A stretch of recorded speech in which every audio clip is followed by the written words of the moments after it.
The Bahamas Chamber of Commerce and Employers Confederation closely monitoring the COVID-19 pandemic's impact on the business community at the local, regional, and international levels.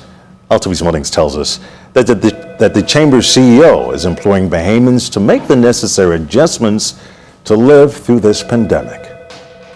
With over 20,000 businesses in the Bahamas being monitored by the Bahamas Chamber of Commerce and Employers Confederation, the sector that has been hit hardest by the COVID-19 pandemic has been tourism.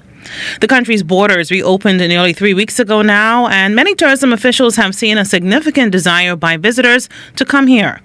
However, Chamber of Commerce CEO Jeffrey Beckles outlined the domino effect of this economic consequence. Because so many Bahamians have now lost their jobs, there's less money in local circulation.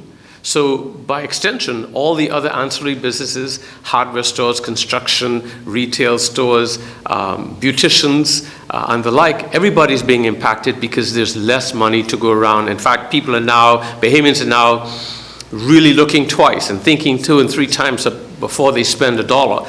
So the impact has been very wide and very deep, but those persons who work directly in the tourism sector have been hit very, very, very hard, and they were the ones up front to take the initial blow, and then by attrition, the others. The Chamber CEO also admitted that with every economic meltdown, there are going to be casualties, although he forecasts that the Bahamas will financially survive this pandemic. Our hope is to continue to work with our stakeholders to ensure that we do everything possible within our power and capacity to ensure that people have some means of employment in the first instance. And it may mean that you may be working a half a week, but it's better than sitting home doing nothing.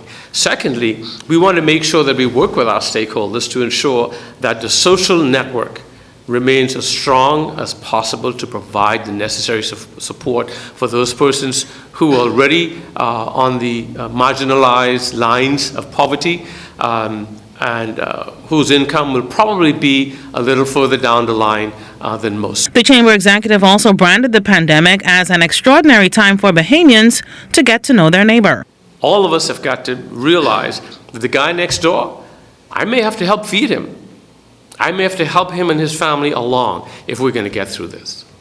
LTV's Mullings, ZNS Network News.